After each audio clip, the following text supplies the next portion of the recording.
지난 시간 주제가 그 제목이 이제는이었죠. 이제는이라고 하는 것.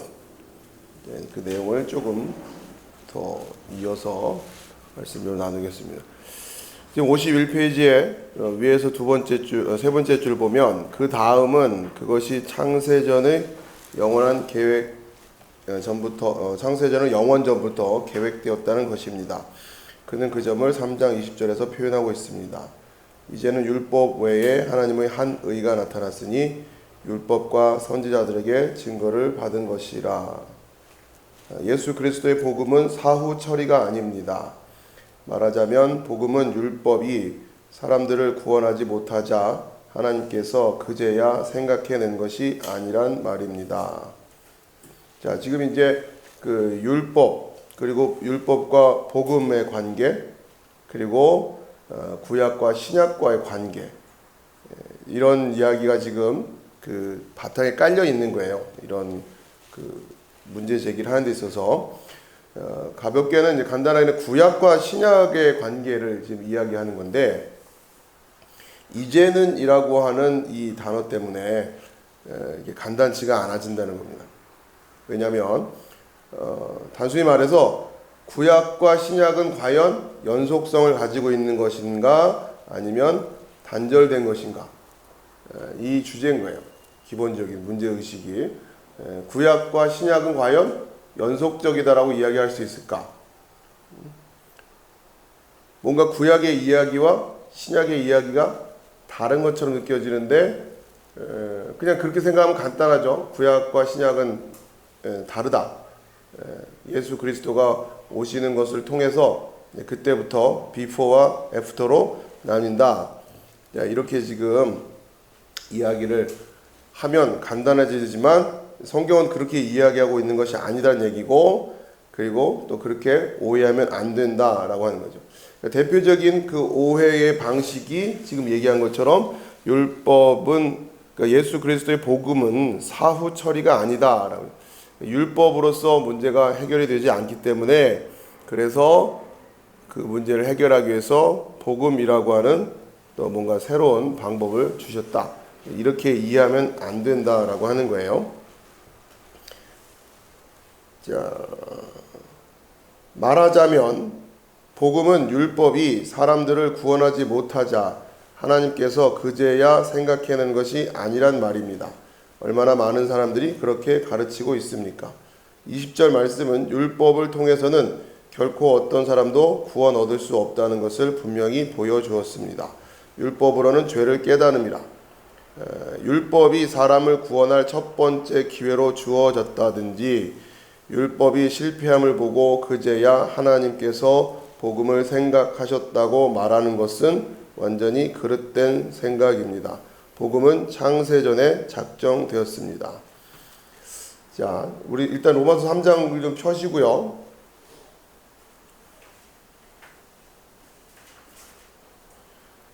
지금 이제 3장 20절과 21절 관계를 좀 보면은 그러므로 율법의 행위로 그의 앞에 의롭다 하심을 얻을 육체가 없나니 율법으로는 죄를 깨달음이라.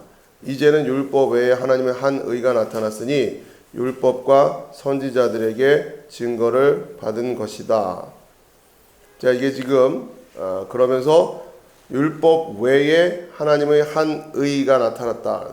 근데 이것은 그 이전에 이미 율법과 선지자들에게 증거를 받은 것이다.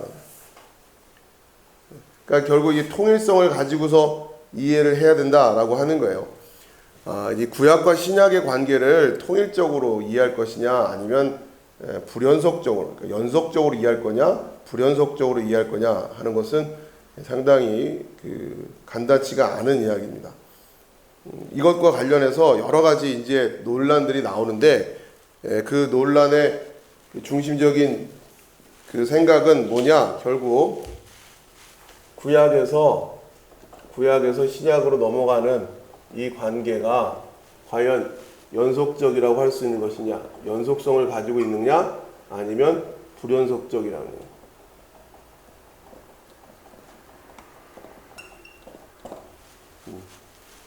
이 주제를 가지고 해요.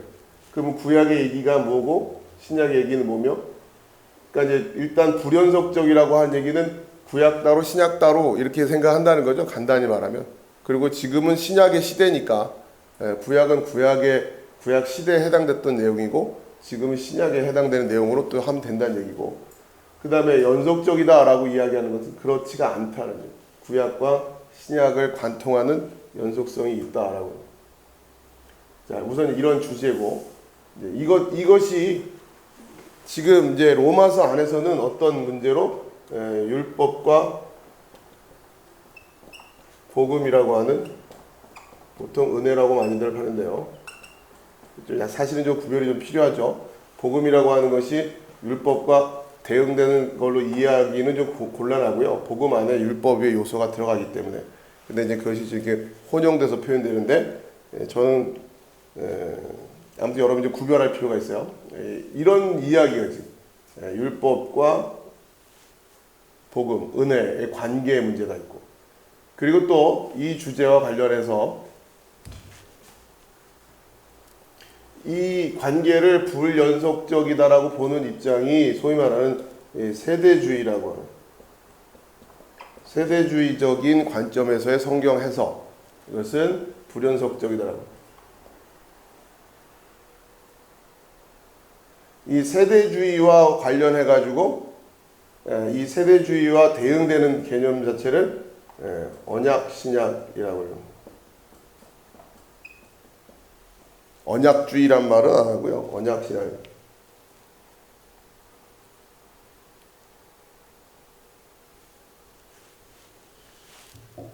그리고 세대주의적인 입장에서 언약 신학을 비판적인 측면으로 부를 때 세대주의 쪽에서 언약 신학을 비판적으로 부를 때 이 여기를 뭐라고 그러냐면 대체 신학이라고 얘기해요. 대체 신학.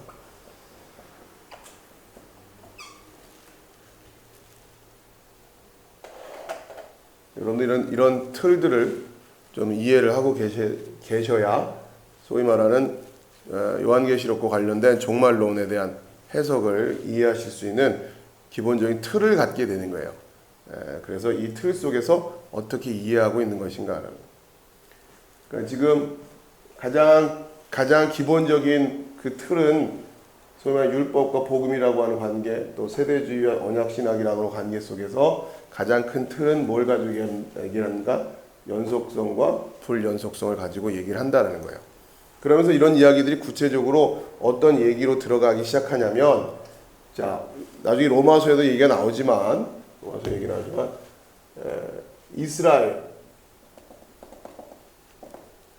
이스라엘과 교회와의 관계, 이스라엘과 교회의 관계. 이건 또 유대인과 이방인과의 관계도 되죠. 계속 이게 지금 녹아져 있다는 거예요. 그러면서 지금 이제 논란이 좀 이 얘기가 생각처럼 간단치가 않은 게 이게 지금 이게 지금 좀 섞여 있기 때문에 그래요. 그러나 기본적으로 구약과 신약을 연속적으로 볼 거냐, 불연속적으로 볼 거냐 할 때에 연속적으로 보는 입장이 보다 언약 신약이고 불연속적으로 보는 입장이 세대주의입니다. 자꾸 들으셔야 돼요. 자꾸 들으셔서 익숙해지셔야 돼요.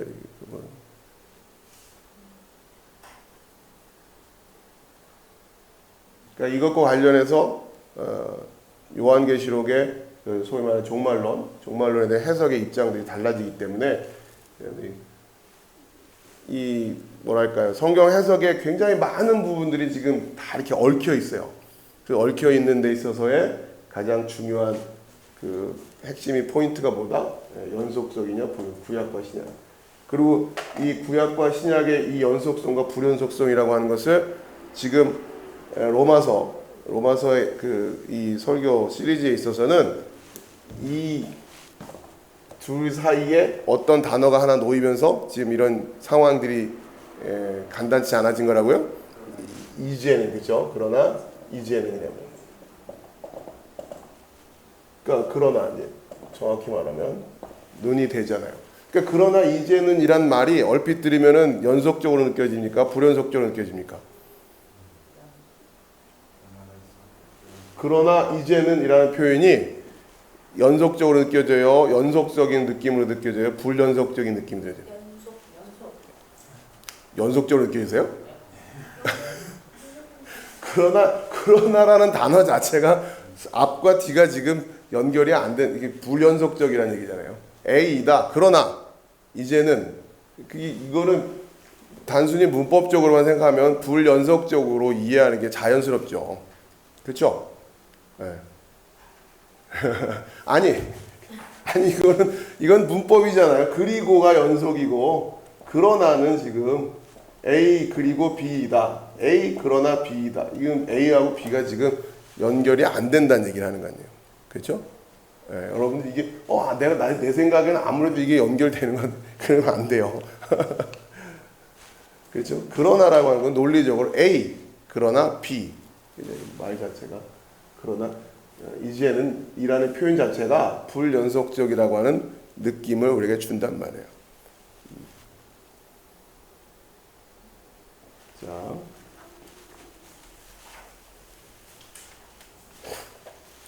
자 그렇지만 뭐가 불연속적이고 뭐가 연속적이고 그럼에도 불구하고 연속적인 뭐가 있다라고 하는 거고 이제 이런 얘기들이 지금 계속 어울려 있는 겁니다.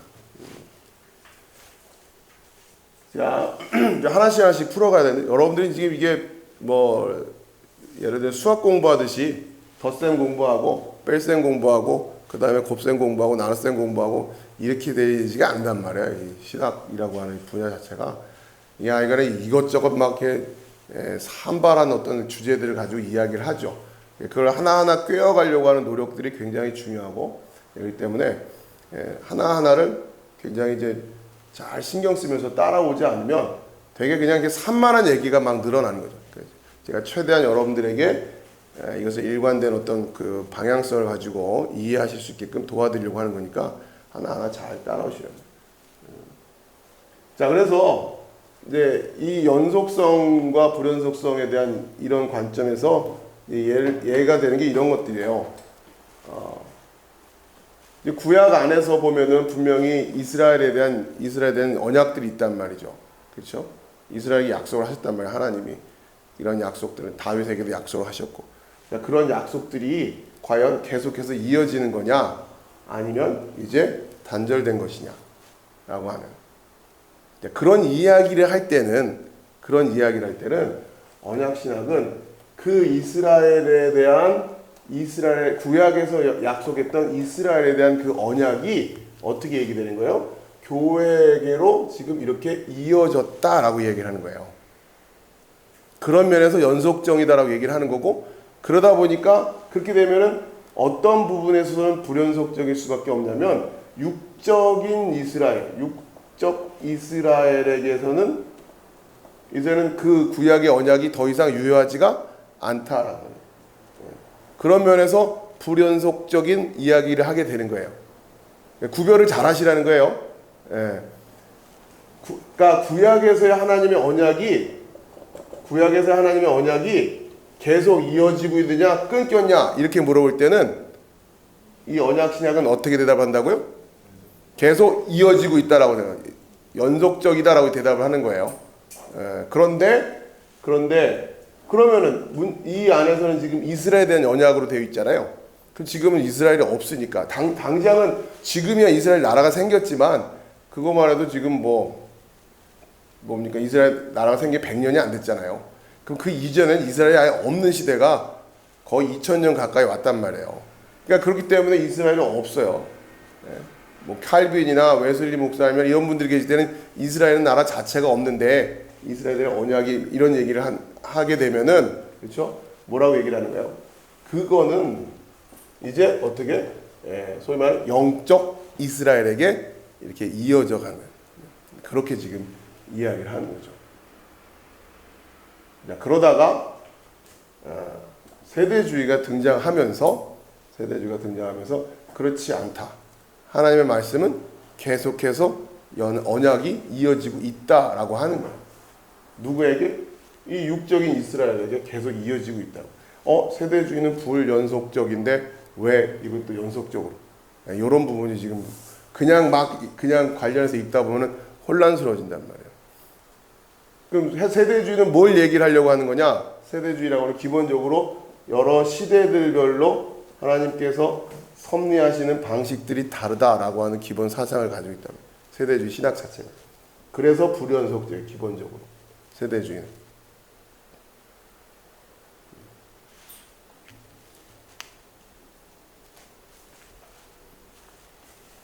자, 그러면 세대주의 입장에서는 교회는 뭐냐? 결국 두 트랙으로 나눠지는 거예요. 육적인 이스라엘에게 되신 언약은 그냥 그대로 가는 거고, 또 교회에게 주신 언약은 교회에 주신 언약대로 따로 가는 거예요. 두 트랙으로 이렇게 나뉘어서 가게 돼요. 세대주의적 입장은 그렇다.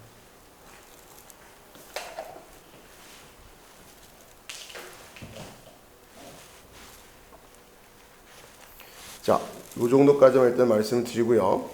계속 주제에 관련된 이야기가 나올 때 여러분들에게 계속 설명을 드릴게요. 지금은 어떤 정도만 기억을 하시냐면 구약과 신약의 연속성과 불연속성이라고 하는 이 주제를 놓고 봤을 때 연속적인 입장이 있고 불연속적인 입장이 있다는 거예요. 그러면서 연속적인 입장을 취지하는 입장이 언약신학, 불연속적이라고 하는 것이 세대주의, 이런 정도로만 여러분이 구별하고 계세요. 그리고 계속 나올 때마다 내용들을 추가하면서 이해하시면 됩니다. 그러니까 조금은 여러분들이 좀 도식적으로 공부를 하셔야 정리가 좀 됩니다. 네. 도식적으로라는 얘기는 좀 기계적으로 외우시라는 거예요. 그냥 이렇게 특징들을 딱 외워놓고 기억하고 계셔야 나중에 덜 혼란스러워요. 그러니까 좀 이렇게 학교에서 시험 공부하듯이 이렇게 딱. 그러나 이 안에도 사실 들여다보면 불연속적인 얘기가 있고 연속적인 얘기가 있는데 그때 좀 구별을 하시라는 거예요. 특히 이제 세대주의가 가지고 있는 특징 중에 하나가 말 자체가 세대잖아요. 세대주의. 시대별로 하나님의 통치 방식이 다르다. 그런 생각이에요. 기본적으로. 이게 이런 생각들이 이제 어떻게 해서 나오게 되냐면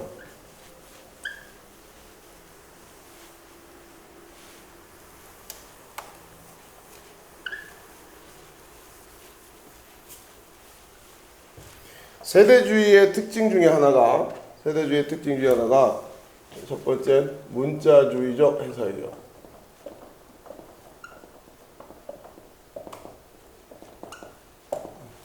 이것이 세대주의가 가지고 있는 큰 특징 중에 하나입니다. 성경에 쓰여 있는 문자적 표현을 그대로 말 그대로 문자적으로 해석을 한단 말이에요. 그러면서 또 이들이 성경을 연구하면서 어떤 것들을 보냐면 이런 거죠.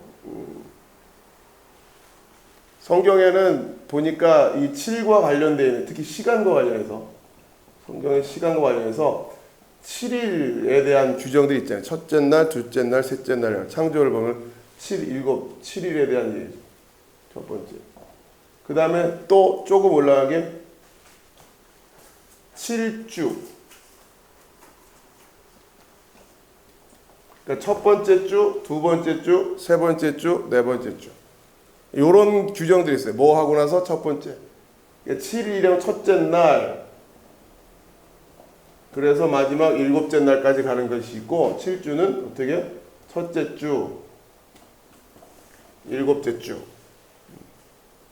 그래서 지금 이것과 관련된 규정들이 구약에 보면 초실절이라든가 7.7절, 신약에는 오순절이라고 하는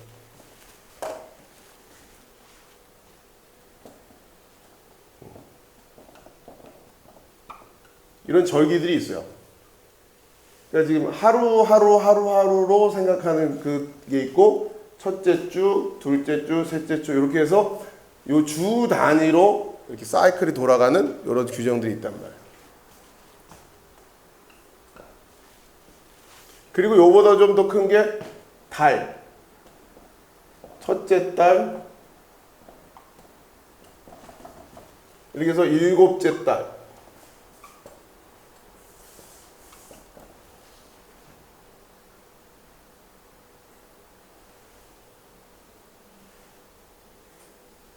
그 다음에 주 단위로 첫째 주가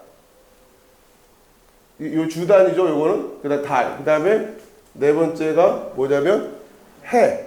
첫째 해, 둘째 해, 세 번째 해 이런단 말이에요. 그러니까 이 달 단위로 넘어가는 것이 어떤 그 절기들하고 하려면 유월절이라든가 그 다음에 장막절 이런 거는 달 단위로 넘어가고 있어요. 그래서 7달로 해가지고 하나의 사이클을 돌아간다. 그 다음에 이번에 1년 첫째 해, 둘째 해, 셋째 해 그래가지고 쭉 해서 7째 해는 뭐예요? 안식년 규정이 있단 말이에요. 그 다음에 5번째는 7년을 한 덩어리로 해서 첫 번째 7년 그러니까 이제 이건 7년을 한 덩어리라는 거예요. 요거는 7일을 한 덩어리라는 거죠. 7일을 한 덩어리로 해서 7번. 이거는 7년을 한 덩어리로 해서 7번. 그러면 여기에 관련된 규정이 뭐냐면 희년 규정이라는 거예요. 이렇게 7번 쭉 올라.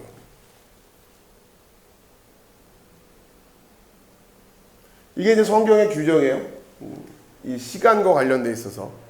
그러니까 이제 세대주의자들은 여기에다가 이제 어떻게 지금 추적을 해나가냐면 보세요. 지금 이렇게 지금 이쪽 방향으로 하나, 둘, 셋, 넷, 다섯, 여섯, 일곱 해가지고 요렇게 지금 7개에서 좀 몇 개가 나왔어요.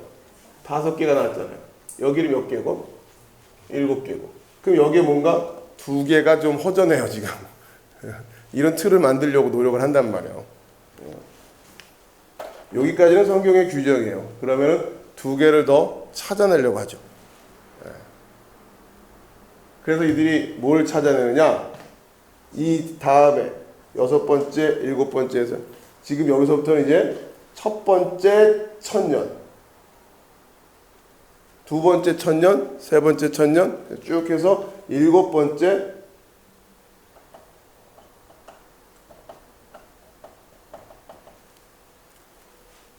총 7,000년으로 이렇게 시간을 계산하려고 해요.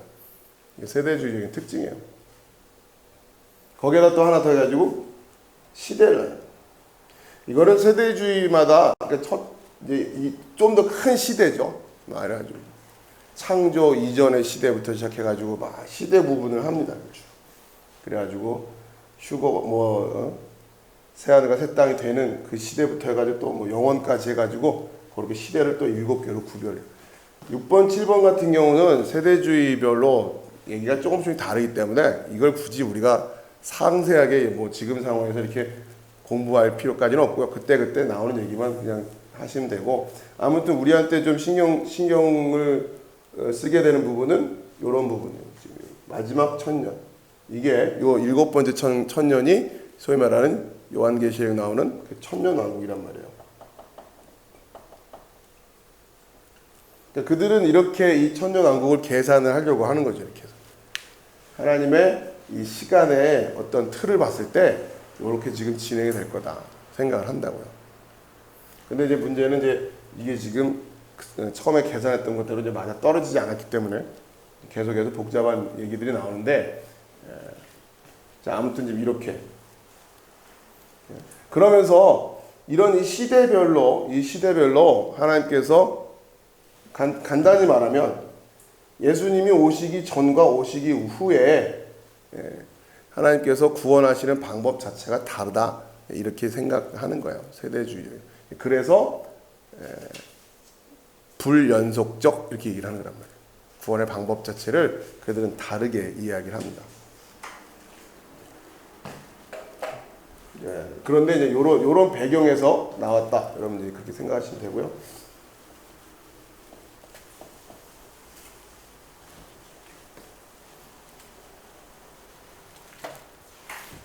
이 정도 그냥 상식으로 좀 알고 계시고 추가적으로 보충할 때 조금씩 세워갈게요. 자, 그 다음에 중간에 율법 가운데 복음이 있는 것입니다. 선지서들 가운데서도 복음이 있습니다. 바울 사도는 율법과 선지자들에게 증거를 얻은 것이라고 말했던 것입니다.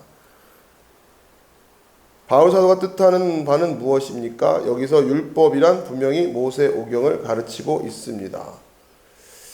자, 이게 무슨 얘기냐면 율법 가운데 복음이 있다. 선지서들 가운데도 복음이 있습니다. 지금 그렇게 얘기를 하는 거죠. 그러니까 지금 연속적인 어떤 그런 이야기를 하려고 하는 거고, 율법이 있고 나서 그리고 나서 사후적으로 복음이 이렇게 나타난 것이 아니라 이미 율법 안에도 복음이 있었고 선지자들도 그것을 증거하고 있다라고 지금 바울이 이야기하고 있다고 하는 거죠. 이제는 율법 외에 하나님의 한 의가 나타났으니 율법과 선지자들에게 증거를 받은 것이라. 자, 무슨 얘기냐면 이제는 율법 외에 하나님의 한 의가 나타났으니를 단순히 문법적인 차원에서 불연속적인 관점으로 해석할 수가 없다라고 하는 거예요. 그게 간단치가 않은 거예요. 이제는 그렇게 나타났는데 이게 또 알고 보니까 율법과 선지자들에게서 증거를 받은 거란 말이에요. 그죠? 그러니까 그렇기 때문에 지금 그 로이드 존스 목사님이 이제는이라고 하는 이 단어를 굉장히 깊이 지금 묵상을 하고 있는 거예요. 그 취지를 아시겠죠? 좀 그런 어려움이 있다고 하는 겁니다. 자, 그러면서 율법 안에 이미, 그러니까 율법이라고 하는 것은 이런 표현 자체를 여러분들이 또 그때 여러분 적절하게 그 전환해서 생각하셔야 될 게, 율법이라고 하는 표현이라고 하는 율법은 뭐 이런 얘기를 하는 거라고, 율법 이렇게 하면은 뭐뭐 하지 마라, 뭐뭐 해라, 뭐뭐 하지 마라 이런 조목들을 여러분 먼저 떠올리기가 쉬운데, 또 이것과 동의어로 모세 오경을 이렇게 동의어처럼 여러분 그냥 이렇게 이해하실 수도 있어야 된단 말이에요. 쓰는 것 자체에 따라서는. 자, 그 얘기입니다. 지금 바울 사도가 뜻하는 바는 무엇입니까? 여기서 율법이란 분명히 모세 오경을 가르치고 있습니다. 그러니까 율법에서 뭐 이런다, 율법에서 말한 바 뭐 이런 얘기할 때 여러분이 경우에 따라서는 뭐뭐 해라, 뭐뭐 하지 말아라 하는 하나님의 어떤 명령의 측면에서의 율법을 이야기할 때도 있는가 하면, 구약 성경을 가르칠 때 통틀어서 그냥 율법 이렇게 이야기할 때도 있단 말이에요. 그런 부분들을 여러분들이 이해를 하시는 거예요. 그러다 보니까 결국 구약 성경 안에, 이 모세 오경 안에도 그렇고 구약 성경 안에 복음의 원형을 가지고 있는 그런 이야기들이 쭉 있다는 얘기예요. 대표적인 게 창세기 3장 15절에 여자의 후손이 뱀의 머리를 상하게 할 것이다 라고 했던 이런 표현들도 복음에 대한 이야기를 그리고 있다. 그리고서 이제 그 52페이지에 보면 쭉 그런 이야기들이 나옵니다.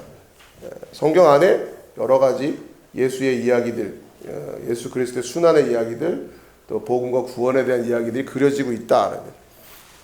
또 성막의 구조라든가 이런 것들을 봤을 때 다. 그러면서 지금 그 얘기가 쭉 있고요.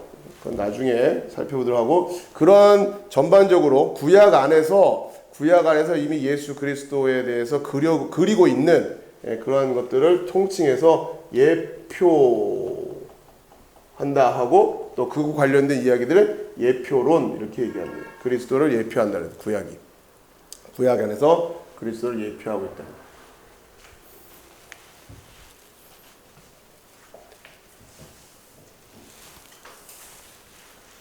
자, 그 얘기들이 쭉 52페이지에 나오고 있습니다. 자, 그다음 53페이지로 넘어가서 그렇다는 거죠. 그러니까 결국 구약 안에도 복음의 모습이 그려지고 있다 이 얘기예요. 그것을 구약 안에서 복음의 모습으로 그려지고 있는 것들에 대한 주제를 이야기할 때는 그리스도 예표론 이렇게 얘기하는 용어를 써서 그렇게 구별을 해요. 자, 53페이지로 가보면 누가복음 24장에 나와 있는 부활하신 주님께서 그의 의심 많은 제자들에게 모세의 책으로부터 시편과 선지자들을 통해 주님 자신과 관계 있는 모든 내용을 어떻게 가르쳐 주셨는가를 생각해 보십시다. 그것은 모든 구약에 예시되었고 예언되어 있습니다. 그의 죽음, 그의 부활, 그 모든 것이 거기에 있습니다. 베드로 전서에서 그와 같은 표현을 합니다. 그는 선지자들이 그들이 쓰고 있었던 일, 즉 앞으로 일어날 일에 대하여 완전히 이해를 하지 못했다고 말합니다. 그러니까 베드로 전서에 보면 그런 선지자들이 선지를 쓰면서 예수 그리스도의 예표에 관련된 이야기들을 예언을 하기도 하고 또 역사를 통해서 그려내기도 있는데 정작 그 당사자들은 이게 무슨 얘기인지 모르고도 그리고 있었다. 그것을 베드로전서에서 베드로가 그렇게 이야기하더라는 거죠. 그리고 베드로전서 1장 10절에서 12절에 거기 보면 그리스도의 받을 고난과 후에 올 영광에 관한 것을 예언하였다라고. 예수 그리스도의 사건을 통해서 구약을 살펴보니 그대로 그것을 그리고 있더라. 그 이야기를 구약에서 미리 하고 있더라. 자, 그러면서 그 아래쪽에는 이 성경이 정경화되는 과정에서 하마터면 구약 성경이 끼지 못할 뻔한 그런 상황이 있었단 말이에요. 그럼에도 불구하고 우리 기독교의 구약 성경과 신약 성경을 정경으로 같이 갖게 되었던 것, 결국 그렇게 결정이 나게 된 것은 이것은 하나님의 섭니다. 이런 이야기를 하는 겁니다. 그러니까 구약 없는 신약은 의미가 없다 이렇게 얘기를 하는 거죠. 자, 맨 아래쪽 단락을 보면 이 문제는 다음과 같은 이유 때문에 아주 중요합니다. 신약의 복음이 구약의 예언의 성취라는 것을 나타내 주지 않는 구원의 실명이나 설명입니다. 구원의 설명이 어떤 것이든 참으로 부족하기 짝이 없는 것입니다. 그러니까 구원을 설명하는 데 있어서 복음을 설명하는 데 있어서 항상 어떤 틀을 가지고 있어야 된다. 구약에 그것이 예언되어 있었고 그것이 신약에 성취되었다라고 하는 그 틀을 가지고서 항상 복음이 설명되어야 된다고 하는 거예요. 그러니까 구약은 구약대로 놀고 신약은 신약대로 놀면 되는 게 아니라 항상 이 두 틀을 가지고 복음, 구원이 설명되어져야 된다고 하는 거예요. 그러면서 그 표현이죠. 신약은 구약의 예언의 성취다. 결국 구약은 복음을 예언하고 있고 신약은 그 복음을 성취하고 있다. 이런 틀을 가지고 성경을 해석할 수 있어야 된다는 거예요.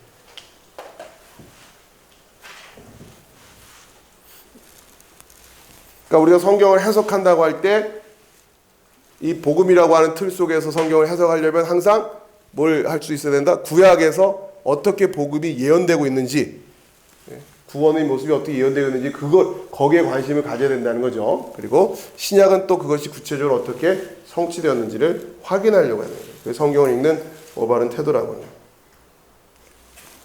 자, 54페이지로 넘어가서요. 위에서 세 번째 줄, 여기서 사도 바울은 구원의 방법에 대한 우리의 설명이 구약의 예언의 완성이라고 하는 것을 분명히 하지 않는 한 그것은 구원의 방법에 대한 참된 진술이 아니라는 것을 아주 간단 명료하게 표현하고 있습니다. 자, 굉장히 중요하다는 겁니다. 자, 그리고 아래쪽으로 내려오면은 거기서부터 한 네 줄 정도 내려오면은 그들은 있어요. 구약에 대해서 오해한다고 하는 이야기를 하는 거예요. 구약은 하나님과 그의 사람에 대한 고대의 견해이다. 왜냐하면 희생에 관한 교훈, 피에 대한 가르침, 그것은 율법주의이며 유대주의이기 때문이다. 우리는 거기에 대해서는 전혀 관심이 없다고 말합니다. 자, 거기에만 멈추면 안 되겠죠. 그러면 율법주의고 유대주의죠. 그러나 뭘 볼 줄 알아야 된다? 그 율법 안에 그리고 있는 예언되어 있는 복음의 모습을 우리는 거기서 찾아낼 수 있어야 된다. 자, 계속 읽을게요. 그들은 그 점을 부인하며 거부하고 복음이 그것과 전혀 배치되는 것으로 보고 있습니다. 그에 대한 이유는 그들이 그리스도의 보혈에 대한 설교를 좋아하지 않는다는 것입니다. 즉 하나님의 진노의 교리 같은 것을 좋아하지 않는다는 것입니다. 그러니까 그리스도의 보혈, 하나님의 진노 이런 주제가 자연스럽게 복음 안에 녹아들려면 구약의 율법에 대한 이해가 선행이 돼야 된다고 하는 거예요. 그리고 그 안에 이 이야기가 녹아져 있다고 하는 거죠. 그것을 떼고 얘기를 할 수가 없다는 거죠.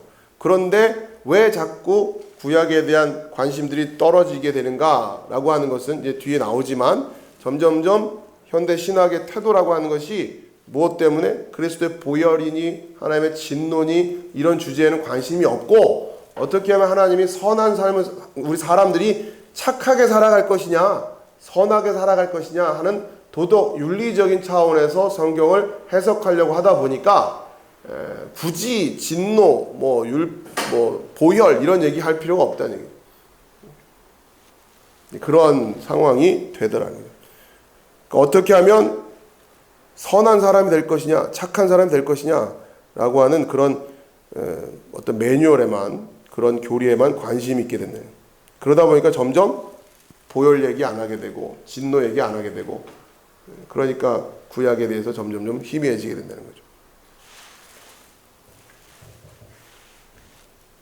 자, 오른쪽 페이지요. 그러니까 여러분이 지난번에 우리가 출발을 할 때 이런 그림을 놓고 출발을 했잖아요. 그렇죠?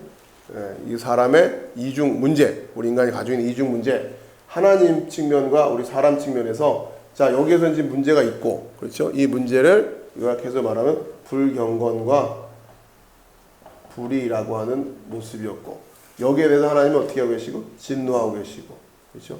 그러니까 이 진노하시는 하나님이라고 하는 이 주제를 선명하게 드러내기 위해서는 항상 뭘 바탕으로 둬야 된다?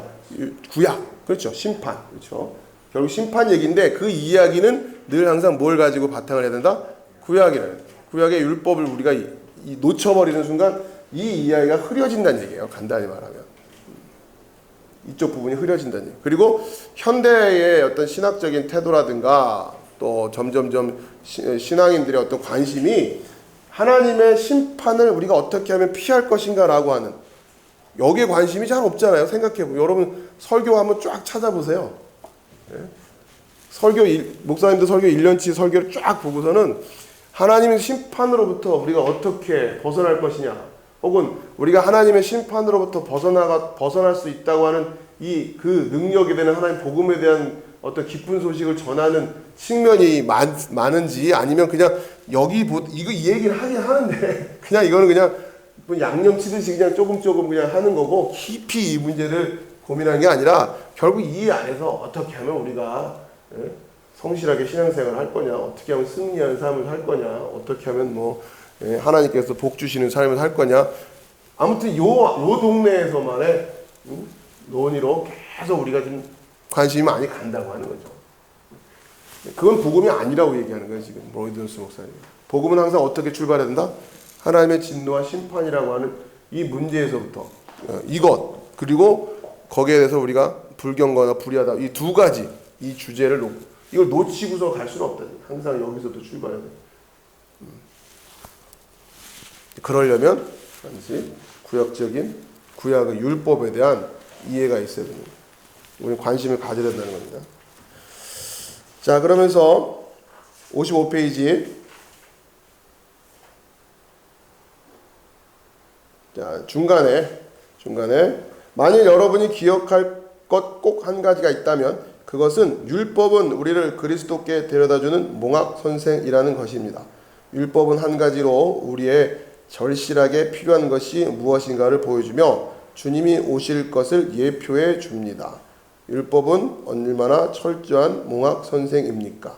율법은 아주 중요한 두 가지를 하는데, 그것은 죄를 선고하고 구원의 길을 지적하는 일입니다. 율법의 사역을 도외시한 어떠한 구원에 대한 견해도 참으로 부족할 뿐입니다. 왜냐하면 하나님의 아들이 오셔서 우리를 위해 행한 모든 일은 우리를 율법의 저주와 하나님의 진노로부터 구원하기 위한 것이기 때문입니다. 예수님이 오셨다고 하는 이유가 뭐냐? 바로 여기 하나님의 진노로부터, 율법의 저주와 하나님의 진노로부터 우리를 구원하시려고 왔는데, 여기에 대한 얘기는 없고 자꾸 이쪽 동네 얘기만 하더라는 거죠. 그러면서 율법의 기능이 뭐다? 우리에게 죄를 깨닫게 하는 거고, 우리를 구원의 길로 안내해 주는, 저쪽으로 가야 살아라고 하는 것을 가르쳐만 주는 그 몽학 선생 역할을 한다고 하는 거죠. 결국 이제 여러분이 좀 정리를 하셔야 될 게, 지금 앞으로 계속 나올 때마다 반복은 안 하겠지만, 그 율법의 기능을 하는 것과 동일하게 우리가 양심이라고 하는 것을 생각하시라고 그랬잖아요. 그렇죠? 자, 그런데 자, 죄를 깨닫게 한다라고 하는 측면에서는 율법과 양심을 동등하게 놓고 우리가 생각할 수가 있어요. 그렇죠? 자, 그런데 그렇다고 해서 율법과 양심이 그냥 완전히 똑같은 걸로 취급해도 되냐? 그게 아닌 이유가 뭐냐면 율법에는 양심에는 없는 하나의 기능이 더 있는데 그게 뭐라고요? 오늘 아까 좀 전에 얘기했던 거라면 율법 안에는 뭐가 있다? 이 예표가 있다. 복음을 예표하고 있다. 양심은 그게 없죠. 양심은 그게 없단 말이에요. 그 정도를 여러분 좀 기억을 하시면 될 것 같아요.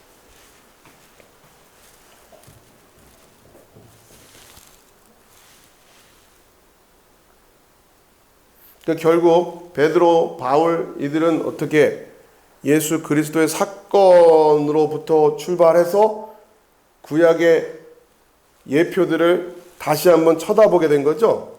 그러면서 그 해석의 틀들을 바꾸게 된 거란 말이에요. 아, 이 얘기가 지금 그 얘기였구나. 그렇죠? 그리고 또 예수 사건을 통해서, 간단히 말해 예수 사건을 통해서 구약을 다시 보게 되고, 또 그렇게 해석된 구약을 통해서 복음을 더 확실하게 이해하게 되었다고 하는 거죠. 그러니까 우리는 이 두 가지 작업을 늘 병행해야 된다는 거예요. 자, 이렇게 해서 2장을 좀 마무리하고요. 오늘 또 3장을 좀 넘어가도록 하겠습니다.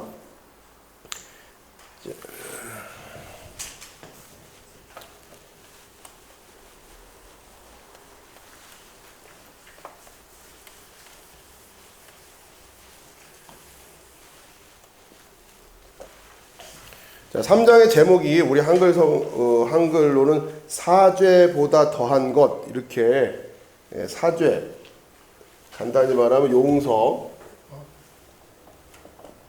사죄보다 더한 것, 이렇게 지금 제목을 뽑아놨는데 용서라고, 용서 생각.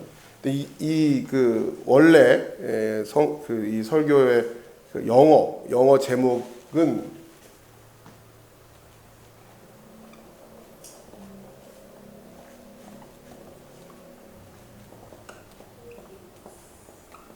more than forgiveness.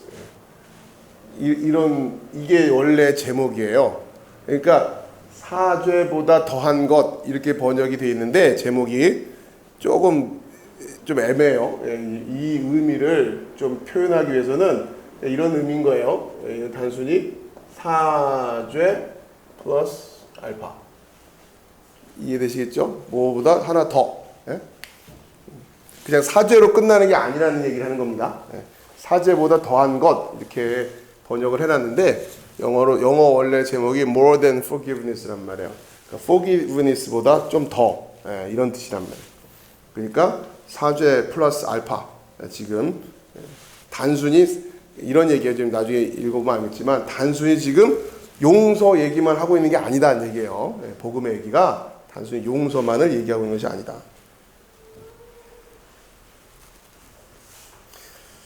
자, 거기 보면 로마서 3장 21절부터 쭉 나와 있는데 제가 좀 읽어볼게요. 이제는 율법 외에 하나님의 한 의가 나타났으니 율법과 선지자들에게 증거를 받은 것이니라. 곧 예수 그리스도를 믿음으로 말미암아 모든 자에게 미치는 하나님의 의인이 차별이 없느니라. 모든 사람이 죄를 범하였음에 하나님의 영광에 이르지 못하더니. 자, 이 두 가지 문제라는 거예요. 모든 사람이 죄를 범하였음에 하나님의 영광에 이르지 못하더니. 이 두 가지, 죄를 범했다고 하는 거, 이 문제 해결해야 되는 거고, 또 플러스 하나님의 영광에 이르지 못하고 있다고 하는 이 두 가지를 동시에 해결을 해야 된다고 하는 거예요.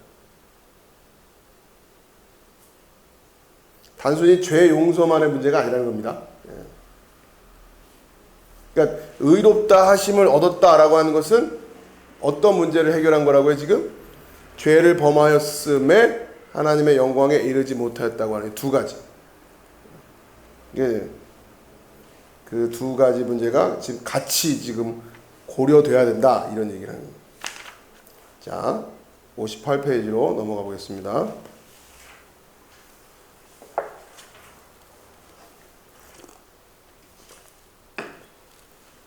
다음으로 우리가 강조해야 할 일은 바울 사도가 이 구속이 이제야 나타났다는 사실을 감격스럽게 생각하고 있다는 것입니다. 실제로 이제는 율법 외에 하나님의 한 의가 나타났다는 것입니다. 그것이 그가 강조하는 점입니다. 그것은 드러났으며 이제 명백하게 되었습니다. 전에는 실마리만 보이고 구약에게요 어떤 모형으로 표현되고 그림자만을 비추어 주었지만 그러나 이제는 열려졌고 완벽하게 나타났습니다. 구약에서는 예표로만 보여지던 것이 이제 명확하게 드러났다라고 하는 거죠. 자, 여기서 한 의가 나타났습니다라고 할 때에 이 나타났다라고 하는 이 단어가 헬라어상으로 완료시제가 쓰입니다. 나타났다. 우리나라 말로는 구별이 잘 안 되죠. 우리나라에는 완료시제가 없기 때문에 여러분들께서 좀 설명을 드려야 됩니다. 영어는 좀 있죠. 학자들마다 영어의 완료시제와 헬라의 완료시제를 똑같다고 말할 수는 없다. 이렇게 얘기를 하는데 제 생각에는 우리 선에서는 거의 비슷하게 이해하고 우선은 그렇게 생각할 수밖에 없을 것 같아요. 더 깊이 들어가는 건 우리한테 좀 무리인 것 같고. 자, 이런 겁니다. 영어의 완료 시제라고 하는, 여러분 배우셨다시피 완료 시제라고 하는 거는 과거에 있었던 어떤 사건 때문에, 이건 과거고, 과거에 있었던 이 사건 때문에 그 영향이 현재에도 계속 미치고 있는 것. 이것을 완료 시제로 우리가 표현한다는 거예요. 그러니까 완료 시제의 초점은 완료 시제를 통해서 말하고 싶은 것은 현재예요, 현재. 지금 이게 지금 우리한테 어떤 영향을 미치고 있다라고 하는 거예요. 근데 그 사건이 과거에 일어난 사건으로 말미암아 우리에게 그런 영향을 미치고 있다라고 하는 얘기를 하고 싶을 때 이 완료 시제를 쓴다는 거죠. 그러니까 조금 구별을 해드리기 위해서 예를 들면 이런 문장을 좀 구별하면 좋죠. I lost my bag. 나는 내 가방을 잃어버렸습니다. 우리말로 자 완료 시제로 I have lost.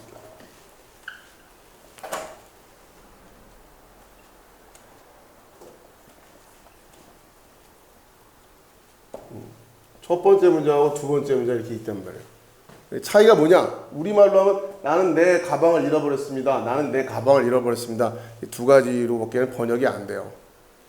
자, 그런데 첫 번째 문장은 그냥 과거 시제, 이거는 과거 시제고, 이거는 완료. 굳이 말하면 현재 완료인데, 완료 시제를 썼단 말이에요.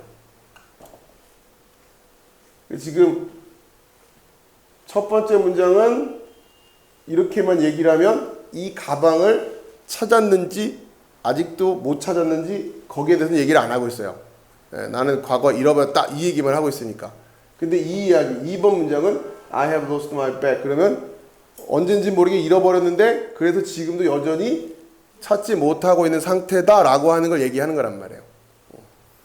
이렇게만 얘기해가지고는 지금 다시 찾았는지 못 찾았는지 1번은 그 얘기를 안 하고 2번은 그 얘기까지 하고 있다니. 그렇게 차이가 되는 것처럼 나타났다, 한 의가 나타났다. 이것을 지금 완료 시제로 쓰고 있는 것은 지금 과거에 어떤 사건이 벌어졌고 그 사건 때문에 우리에게는 나타남이라고 하는 그 효과가 지금 계속 우리에게 유지되고 있다라고 하는 거죠. 그런 의도를 가지고 얘기를 하는 겁니다. 단순히 과거형을 써버리면 무슨 문제가 생기는 거예요? 나타났다가 사라져버릴 수도 있는 거예요. 그죠?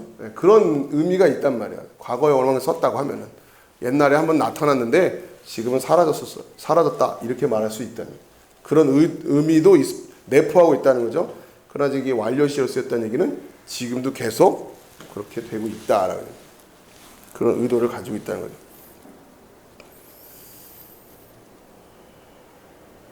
자, 그 다음에 아래쪽 단락으로 내려가서 중간에서 밑에서 두 번째 단락입니다. 우리는 다음 이유 때문에 이렇게 되어 있는 거예요. 이제는 이라는 말을 강조해야 합니다. 우리는 율법을 수단으로 해서는 자신을 의롭게 할 어떤 시도도 가능할 수 없다는 것과 그러나 이제는 그와 대조되는 길이 있다는 것을 알았습니다. 그러나 바울은 그것만을 말하지는 않습니다. 물론 그것을 포함합니다. 그러나 제가 믿기로는 바울이 이제라는 말을 사용한 것은 이 문제의 역사적 국면을 강조하기 위한 것입니다. 이게 굉장히 중요한 얘기예요. 여러분들 이걸 이해하기가 좀 쉽지는 않을 텐데, 이게 역사적 국면을 나타내기 위해서 이제는 이라는 말을 썼다라고 하는 것이 무엇을 얘기하는 거냐. 여러분 좀 이렇게 이해하시면 좋을 것 같아요. 이제는 나타났다.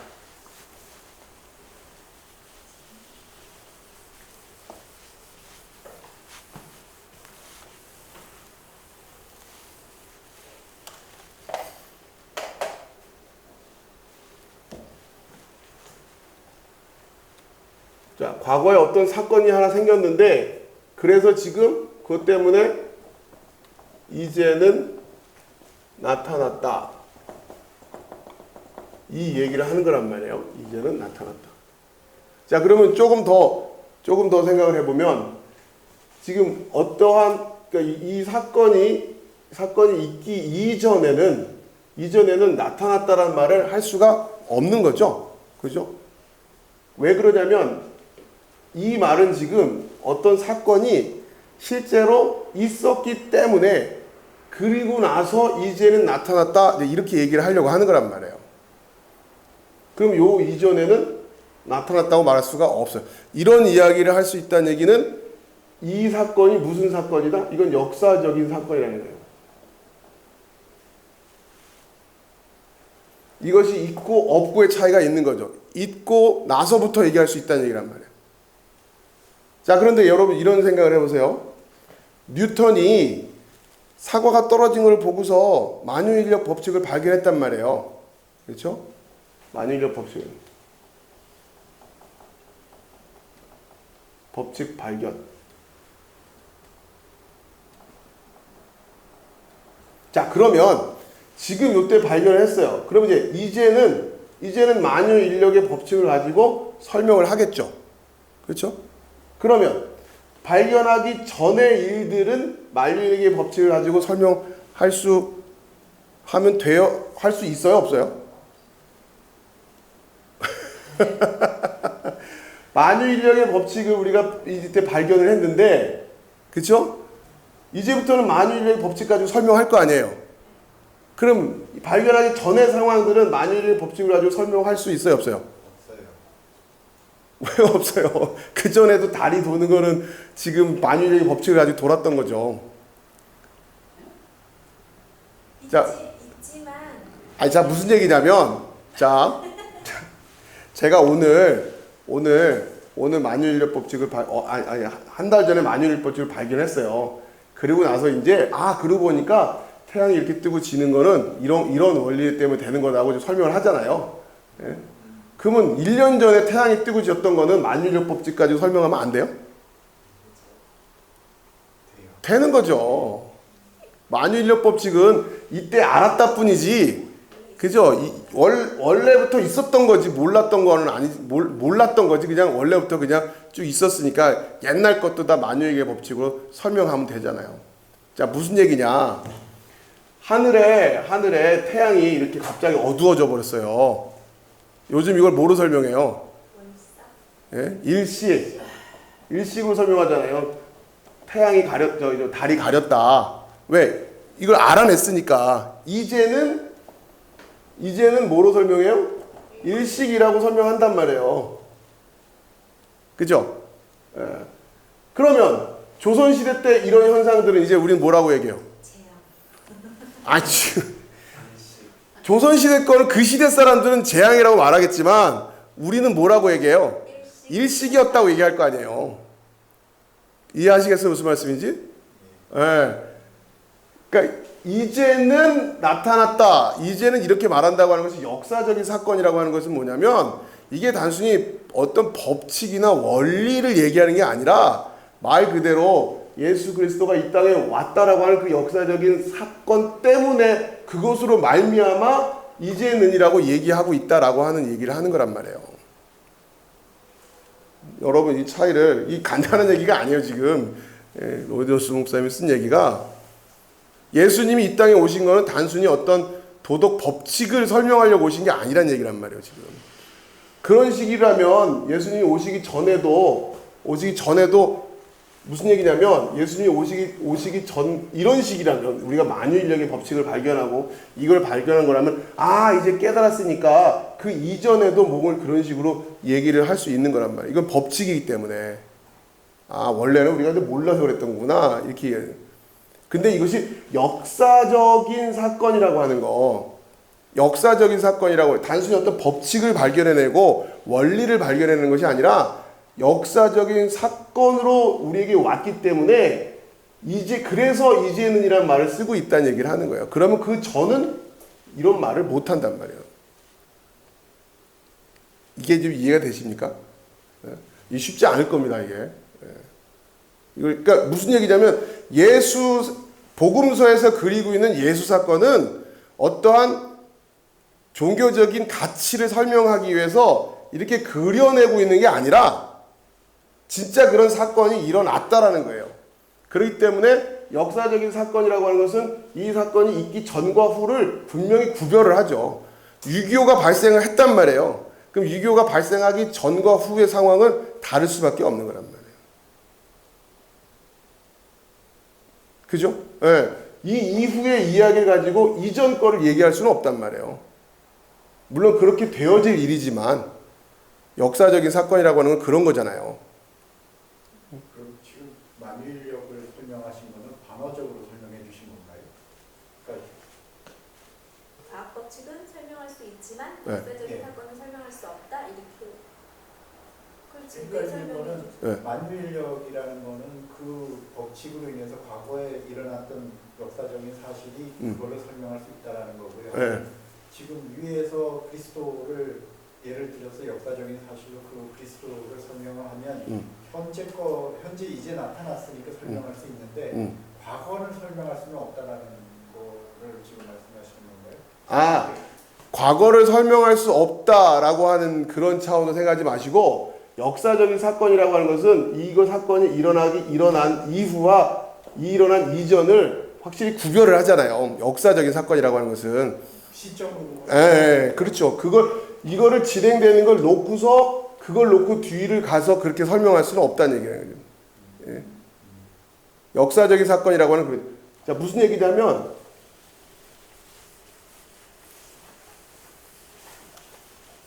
그러니까 지금 이제는 나타났다라고 하는 것을 역사적인 사건으로서 바울이 묘사하려고 한다라고 하는 이 주제를 여러분이 이걸 잘 이해하셔야 하는 거예요. 자, 이런 겁니다. 이게 지금 단순히 어떤 법칙을 발견해요. 만유의 법칙 발견. 그럼 당연히 그 이후부터는 이거에 맞춰 가지고서 해석을 하겠죠. 자, 그러면 그 이전에 이것과는 다르게 해석된던 것들을 이게 발견됨으로 말미암아 뭐라고 얘기할 수 있는 거예요? 틀렸다라고 하는 거죠. 그죠? 이건 법칙이라고 하는 건 이때부터 계속 이어지고 있는 건데, 이때는 몰라서 그렇게 했던 거니까 그건 틀렸다라고 얘기할 수 있다는 얘기예요. 왜? 이거에 의해서. 자, 근데 어떤 사람이 여기서 지금 살인을 저질렀어요. 근데 그 이전까지 이 사람한테 돈도 주고 모조해가지고 먹였어요. 막 이렇게. 후원도 하고. 이 사람 살인을 저질렀어요. 그러면 뭐야? 왜 살인자를 먹였어? 이렇게 말할 수 있어요?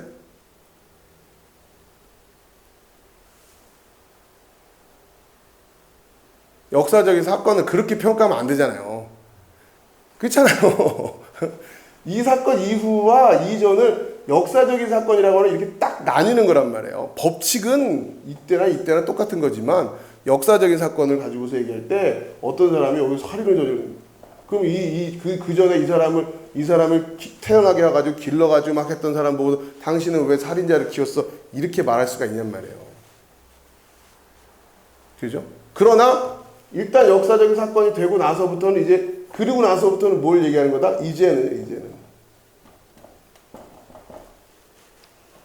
그러니까 예수 그리스도 성경에서 그려지고 있는 예수 그리스도의 사건이 역사적인 사건이다라고 하는 것이 어떤 것을 의미하는 건지 여러분 잘 이해하시라는 거예요.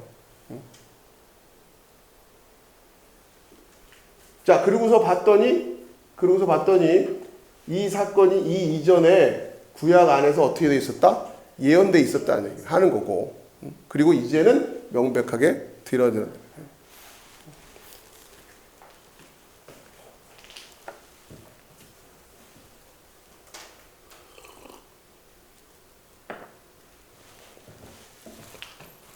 자, 이제 그러니까 지금 제가 설명드린 이런 논의를 여러분 좀 이렇게 좀 이해하시고, 그리고 읽어야 이 목사님이 지금 무슨 이야기를 하려고 하는 건지가 여러분 좀 이해가 되죠. 안 그러면 그냥 또 그럭저럭 넘어가게 된다면. 자, 제가 일단은 이 정도까지 설명드리고 좀 읽어보겠습니다.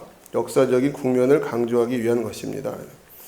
바울이 말하고 있는 것은 우리들에게 새로운 가능성을 열어준 어떤 일이 최근에 일어났다는 것입니다. 그러나 이제 우리들은 수십 세기를 걸쳐 어떤 일이 있었는가, 율법과 선지서들 아래에 어떤 위치에 있었는가를 살펴보았습니다. 그러나 이제는 더 이상 그와 같지 않습니다. 어떤 일이 새롭게 일어났습니다. 그러나 이제는 모든 역사에 있어서 위대한 전환점이 정말 일어났던 것입니다. 그것은 하나님의 아들이 세상에 오심이었습니다. 그로 인해서 우리들은 새 시대에 살게 된 것입니다. 그러니까 이 사건 때문에, 이 사건이 역사적으로 했기 때문에 이제 이쪽과 이쪽은 구별이 돼버리는 거예요. 그러나 이게 단순히 어떤 물리적인 법칙을 발견하고 뭐 이런 차원이라고 하는 것은 이 전에도 사실은 그냥 계속 그렇게 됐던 거죠. 우리가 몰랐을 뿐이지. 그러한 차원의 얘기가 아니라고 얘기를 하고 싶은 거예요, 지금. 마치 바울이 다른 곳에서 표현한 말과 같이 말입니다. 그러므로 이 말은 신약을 읽을 때 주목해야 할 가장 중대한 말입니다. 전과 지금의 사이에 이런 분기점이 있는 것입니다. 구약은 바로 이 시대를 향하여 가고 있었습니다. 그러나 이 시대는 이제 도래하였고 우리는 그 안에 살고 있는 것입니다. 그러니까 이 사건 때문에 이 이전과 이 이후는 완전히 다른, 그러니까 이질적인 상황이 되어버렸다고 하는 거예요.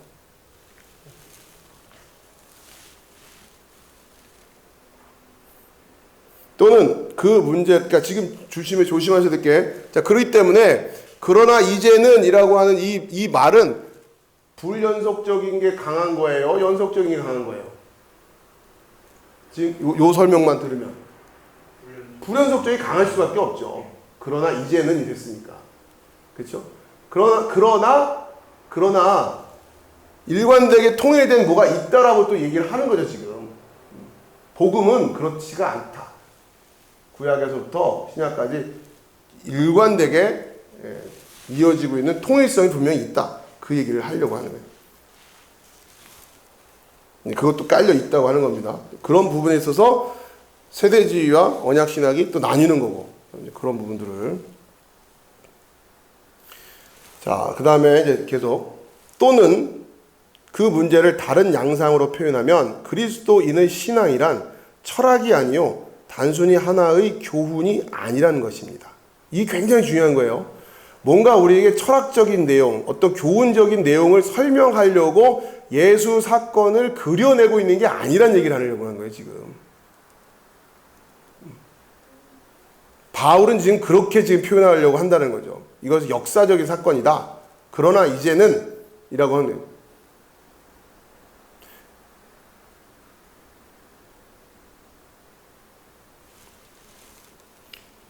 그것은 일련의 역사적인 사건을 기반으로 하는 것입니다. 교훈은 역사적인 사실로부터 나오며 그것을 배경으로 합니다. 그것은 아무리 많이 강조된다 해도 지나친 것이 아닙니다. 왜냐하면 바로 이 점이 우리들 신앙과 소위 종교라고 칭하는 모든 것들의 차이점이기 때문입니다. 모든 종교들은 단순한 교훈입니다. 그러나 우리의 신앙에는 교훈에 앞서서 역사적인 사건과 사실이 있는 것입니다. 그것은 사건들과 활동들과 사실들에 대한 하나의 공표입니다. 이게 굉장히 중요한 겁니다. 자, 무슨 얘기냐면, 자, 보세요. 이 그림을 여러분이 이해하시면서, 자, 부처의 깨달음. 그죠? 부처의 깨달음이란 말이에요. 그러면 똑같은 거예요. 부처가 뭘 깨달았다고 하잖아요. 그러면 그 이후에는 그 깨달음을 가지고 설명을 하겠죠. 근데 깨닫기 이전에 이 시대는, 이 세상은 이 깨달음과 연속적입니까? 불연속적입니까? 연속적인 거예요. 이해되시죠? 이제 이 연속성과 불연속 굉장히 중요한 개념이에요, 이게. 역사성은 그렇게 나오는 말이에요, 지금. 역사적인 사건은 비포와 애프터를 구별을 반드시 하게 돼 있어요. 그러나 이런 교훈은, 그러니까 부처의 깨달음은 이때 됐든, 이때 됐든, 이때 됐든, 이때 됐든 상관이 없어요. 깨달음이라고 하는 것은 좀 빨리 깨닫고 덜 늦게 깨닫는 차이뿐이지, 쉽게 말하면 이 깨달음이라고 하는 이 원리를 얘기하자면 뭐 그 전부터 그렇게 진행되고 있었던 거 아니에요, 다 그냥. 그러나 이때 알았을 뿐인 거죠. 그렇죠? 그렇기 때문에 그 이후에 그 얘기를 가지고 그 이전 것도 해석을 한단 말이에요. 그러나 역사적인 사건이라고 하는 것은 뭐냐? 이미 여기에 딱 뭔가 그 사건이 발생되고 나면 이제는 이 전과 이후는 질적으로 달라질 수밖에 없다는 얘기예요. 그런 기능을 하고 있다. 예수의 사건이라고 하는 게. 복음서에서 그리고 있는 것은 그렇다는 얘기예요. 그러니까 복음서에서 말하고 있는 그 예수의 사건들은 뭔가 어떤 사상이나 가르침이나 교훈을 우리에게 주기 위해서 하나의 드라마처럼 만든 게 아니라는 거예요. 그렇게 이해하면 안 된다는 얘기예요. 그것은 사건이었다는 거예요. 역사적인 사건.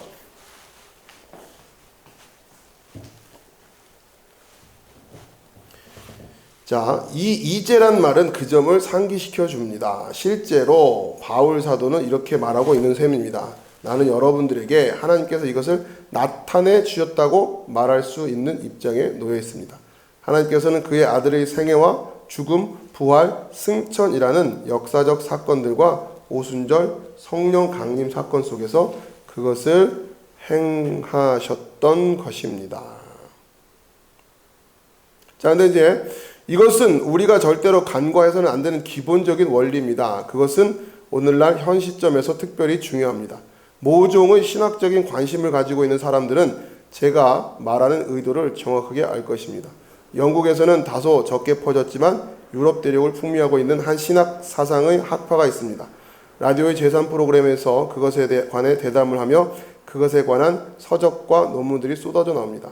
그들은 신약에는, 잘 보세요. 그들은 신약에는 교훈 외에 어떤 것도 문제가 되지 않으며 사건들은 전혀 문제가 아니라고 가르칩니다. 즉 신약 안에서 우리는 그 교훈을 뽑아내면 되는 거지, 사건은 그것을 표현하기 위한 문학적 장치에 불과하다라고 하는 거예요. 그것이 그 60페이지에 있는 독일의 불트만의 교훈이 그렇습니다. 전에 여러분 한번 이 불트만이라는 사람 이름 들어보셨죠? 성경 해석학 할 때 특히 그 고대 근동의 신들 이 이야기할 때도 불트만의 이 비신화라는 표현보다는 탈신화가 더 정확한 표현이에요. 그 복음의 탈신화화. 그러니까 복음이라고 하는 것이 뭐로 덮여져 있다? 신화로 덮여져 있다. 신화로 표현되어 있고 요 안에 뭔가 핵심적인 게 있는데 그 당시 사람들에게 뭔가를 표현하기 위해서 이런 틀로 덮여져 있는 건데, 문제는 우리는 요것만 취하면 된다는 거예요. 여기에 지금 동정녀 탄생이라든가 뭐 죽은 자를 살렸다, 무리를 걸었다, 뭐 이런 뭐 오병의 기적이나 이런 이야기들은 뭔가 이 교훈을 우리에게 전달하기 위한 하나의 껍질에 불과한 거였지. 그걸 요 하나를 그 다음에 예수님의 십자가라고 하는 것도, 십자가 사건이라고 하는 것. 이건 그냥 오늘날로 말하면 그냥 헌신적인 희생, 뭐 이런 정도로 우리가 생각하면 된다는 얘기예요. 간단히 말하자면. 그걸 이렇게 된 거예요. 그러니까 결국 이걸 다 걷어내면 된다. 이걸 걷어내자라고 하는 의미에서 탈신화해서 결국은 그러니까 무슨 얘기를 해야 되냐? 결국은 요걸 걷어내고 요 안에 있는 내용만 우리는 받아가면 된다라는 식의 생각들이 요즘 유행하고 있고, 로이드 존스 목사님이 이걸 이제 우려하고 있는 거죠. 그 시대에.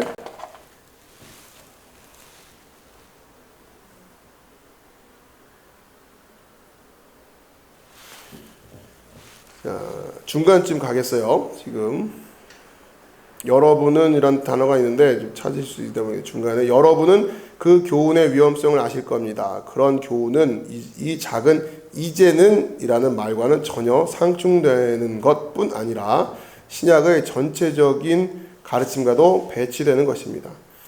바울은 고린도전서 15장에 그리스도께서 만일 다시 살지 못하셨으면 우리의 전파하는 것도 헛것이요 너희들은 여전히 죄 가운데 있게 된다고 말했습니다. 그것은 그처럼 중요합니다.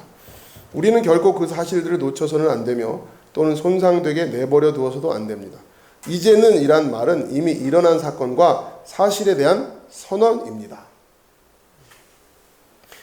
바울 사도가 여기서 말하고 있는 바는 주 예수 그리스도께서 세상에 오신 것은 단순히 우리들에게 하나님은 사랑이라 하나님께서는 용서하실 용의가 있다는 것을 말하기 위해서가 아니라는 것입니다. 그 점은 구약에서 알려진 바였습니다. 그러니까 뭔가 그런 걸 또 가르쳐 주시려고 온 것도 아니다. 그리고 불투만식으로 말하면 그런 교훈을 그려내기 위해서 일종의 드라마처럼 꾸며서 이야기를 서술한 거다라는 얘기에 대해서 비판을 하는 거죠. 주님은 믿음으로 의롭다함을 얻는 이 구원의 길을 위해서 오신 것입니다. 그리고 그것은 역사적인 사건이었고 그렇기 때문에 이제는 이라는 단어를 바울이 쓰고 있는 것이다 라고 하는 거예요.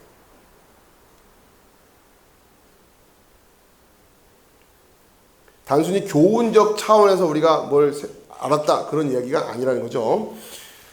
그것이 문제입니다. 우리는 바울이 3장 마지막에 이르기까지의 전 대목을 통하여 계속 이 점을 줄기차게 강조한다는 것을 알게 될 것입니다. 그는 그 모든 것을 이제라는 말로써 시작합니다. 우리들은 반드시 그 사실을 견고히 붙잡고 결코 그것들이 손상당하지 않도록 해야 하겠습니다.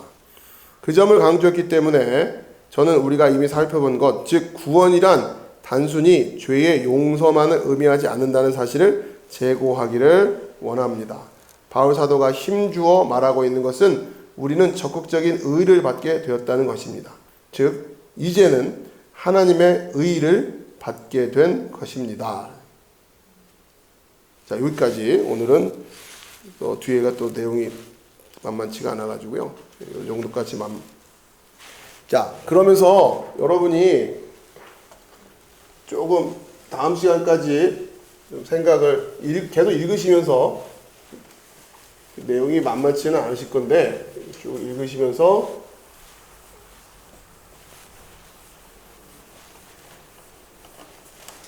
계속 생각을 좀 붙들고 계셔야 될 게 뭐냐면 우리가 소위 말해서 복음 로마서를 볼까요? 로마서 3장 21절 이제는 율법 외에 하나님의 한 의가 나타났으니 율법과 선지자들에게 증거를 받은 것이라 곧 예수 그리스도를 믿음으로 말미암아 모든 믿는 자에게 미치는 하나님의 은이 차별이 없느니라. 모든 사람이 죄를 범하였음에 하나님의 영광에 이르지 못하더니 그리스도 예수 안에 있는 속량으로 말미암아 하나님의 은혜로 값없이 의롭다 하심을 얻은 자가 되느니라. 이 예수를 하나님이 그의 피로써 믿음으로 말미암는 화목제물로 세우셨으니 이는 하나님께서 길이 참으시는 중에 전에 지은 죄를 간과하심으로 자기의 의로우심을 나타내려 하심이니.